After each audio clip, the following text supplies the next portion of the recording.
I have fabric cut 18 inches to 7.5 inches. I'm using it to make accordion pleats. Before I start pleating the fabric, I ironed a hem in the fabric or a seam in the fabric. So first I ironed up 1/2 inch.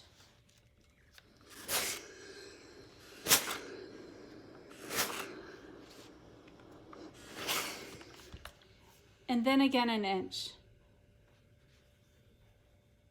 The past examples that I've shown, I've done a 1/4 inch hem on all of them, folding a 1/4 inch 2 times. This is a good example of how to do a different size hem, and I'm folding up less at the beginning and then a larger hem. This is nice too if you're not sure how long you want something. You can always take the hem out a little bit to make the garment longer. So to get started on accordion pleats, I'm going to start on the left side. And I'm measuring 2 inches from the edge of the fabric. And then I'll make a mark right along that 2 inch line. So I could use a pencil or a water-soluble marker to make a mark. I'm working on a padded table, so I'm just going to make the mark with my ruler. Now that I have that 2 inches, I'm folding it over and ironing it down.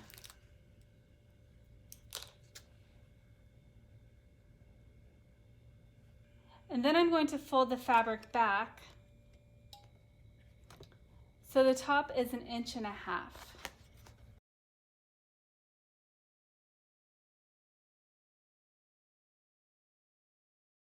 And this is where these plastic rulers really come in handy because I can lay it on top of the entire pleat and make sure I have 1.5 inches. And then again, I press that fabric.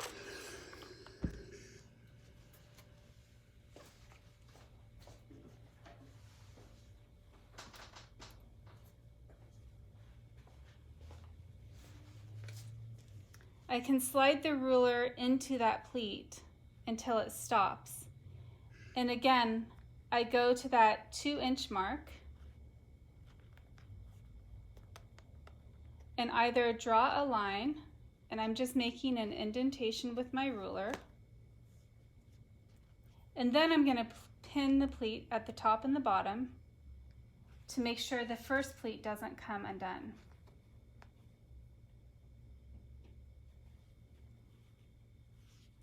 And now right where that line is, I'll iron it. Before I iron it, I'm laying my ruler on top to measure that I have 2 inches from that first pleat to the edge of the fabric.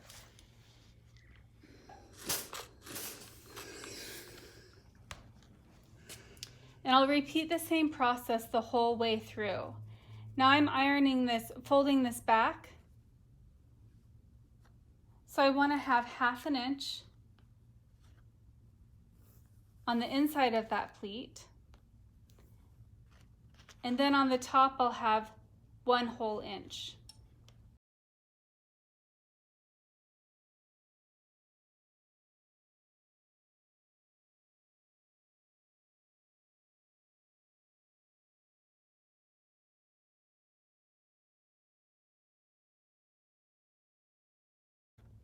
So again, I'm using my ruler, 2 inches. I'll pin down the top and the bottom of my pleats.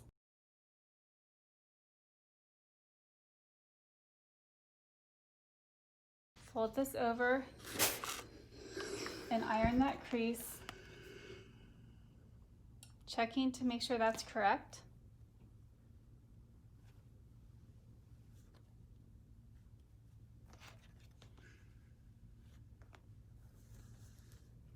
And I fold back and make sure there's 1/2 inch in there.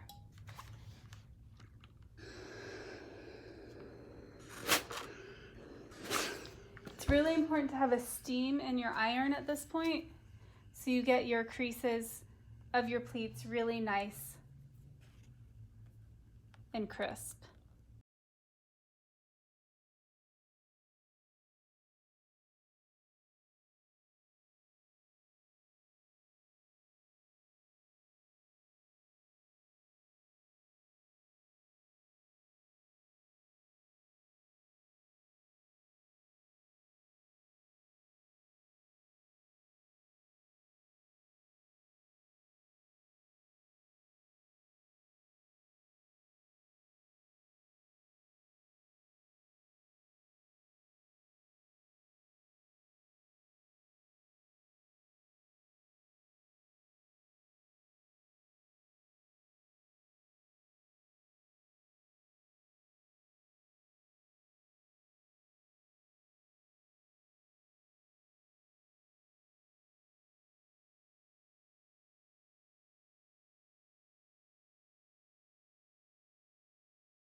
I'm taking out the pins at the bottom of my pleats, and I'll go ahead and press them one more time.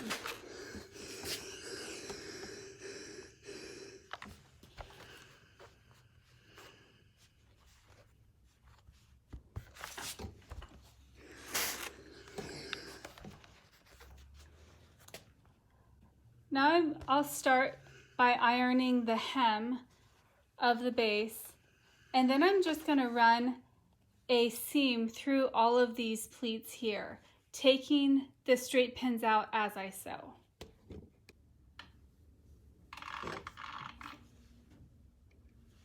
So as I sew the hem, I'm just opening up the pleats and sewing right along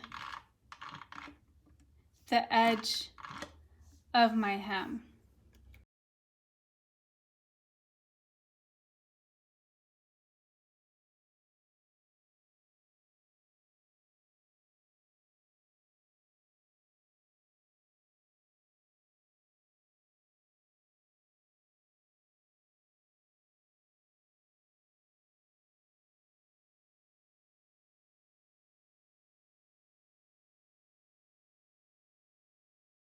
For the top pleats, I'm just going to run a running stitch all the way along the top, taking the pins out before I get to them. I'm also holding down on the pleat as I go over it to make sure it doesn't come out.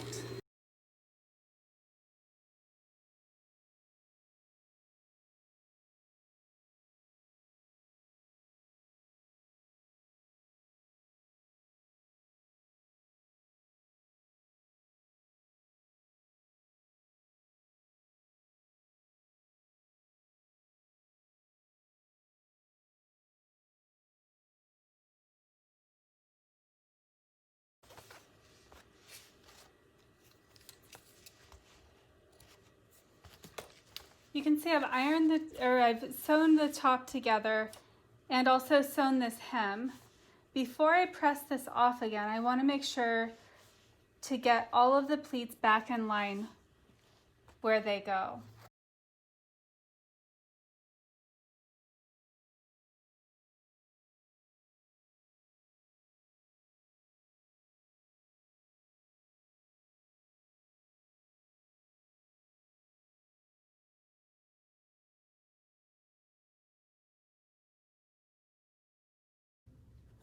To finish this sample off, I'm going to sew this into a cylinder, and I'm going to add an extra piece of fabric to the top. To finish my sample off, I'll use bias tape at the top, and I'm sewing the whole thing into a cylinder. First, I need to measure the top of my sample. It's 8.5 inches long. So I'll cut a piece of bias tape that's also 8.5 inches long. I need to start with a real clean edge that's a right angle. I'm measuring my bias tape to be 8.5 inches.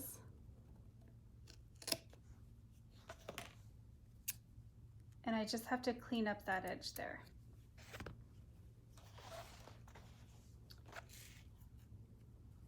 So I'll open up this bias tape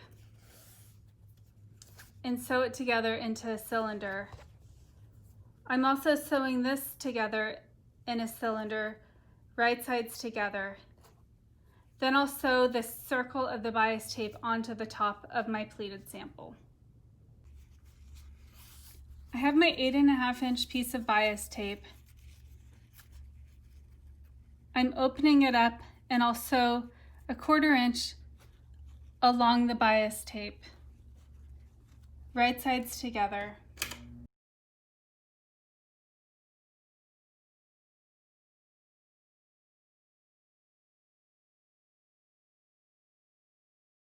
I also have my pleated sample.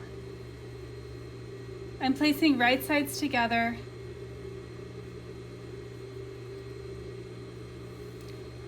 And here's where I messed up. Instead of hemming this before I sewed it, I should hem it after it's in a cylinder.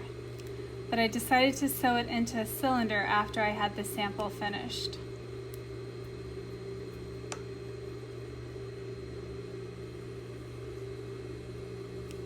So I'm undoing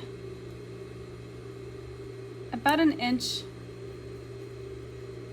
1.5 inches of my hem so I can unfold it and sew that together. I like to think about the top of my sample and the bottom as a seal. So when I hem it or I put something along the top, like for clothing, a waistband, it's sealing all of the seams. So none of the seams are exposed. You can see if I were to sew these together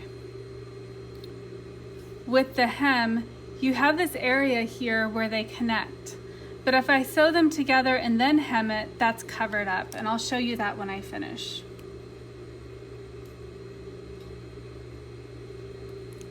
And it's good to remember everything can be undone and resewn. Every now and then you have to recut something, but normally you can just take it apart and resew it if you're careful. So I have this open enough that I can sew that seam together. I'm going to trim off all my extra fabric threads.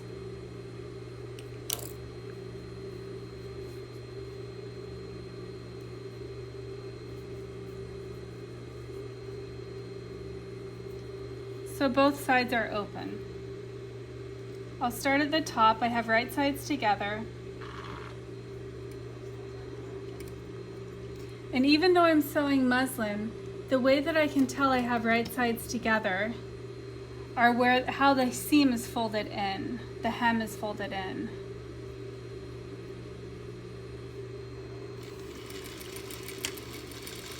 So that fold on the hem is exposed, because on the right side, you don't see that hem. And it's a little bit harder at the end because part of it's already hemmed. But that's okay. My seam is naturally laying to the left side. And I'll go and iron this quickly.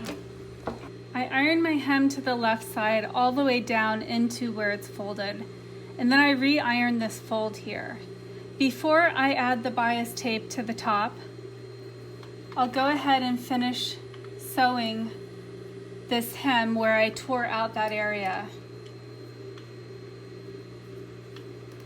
to open up that hem.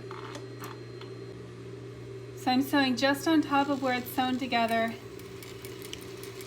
and slightly overlapping. You can see now where that hem is. It's nice and finished and the seam is encased. I'll do the same with the bias tape. I'm starting by right side outing my sample.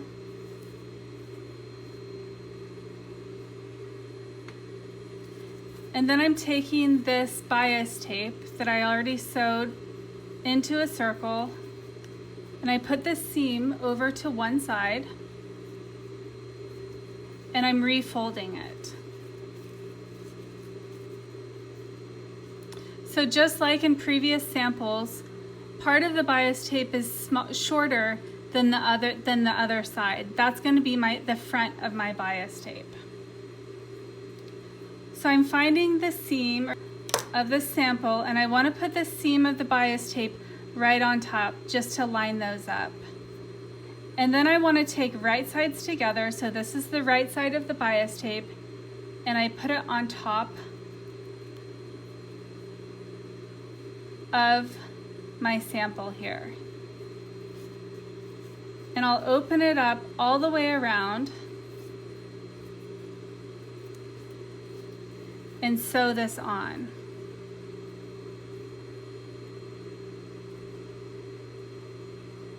And I'll sew 1/4 inch all the way around. As I'm sewing, I'm careful to get the other layer of fabric out of the way. So you can see right here, there's only this fabric and the bias tape underneath my needle as I'm sewing. When you have a small closure like this, it's really easy for everything else to slip in.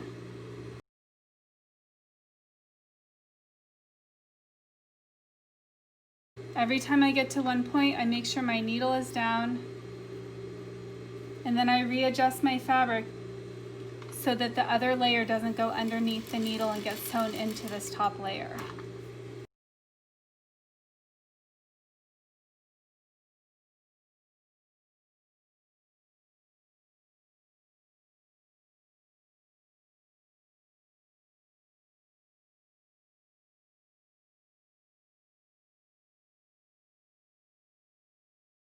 So I'm back and making sure that seam stays flat. I back stitched. Now I'm folding my bias tape in, and I'll sew just slightly below that edge there to catch the inside of my bias tape. So before I start sewing, I'm just going to iron this in place to really make sure the longer part of the bias tape goes beneath the short part. I've ironed my bias tape down. I'm going to run a running stitch right along the edge on the outside of that bias tape. And you can see, holding this up to the light because my fabric is so thin, that there's slightly longer piece of bias tape underneath that first one. So that's what I'm going to catch to make sure this bias tape is nice and secure.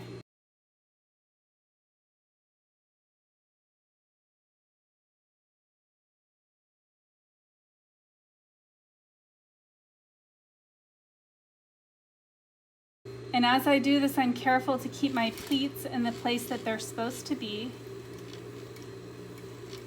so they don't pucker.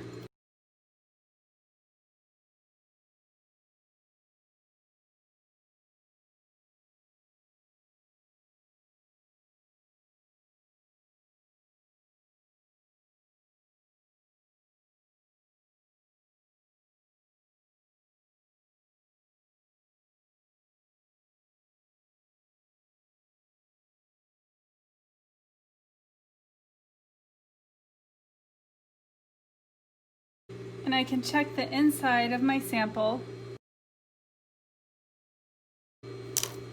As I check the inside of my sample, I can trim any loose threads.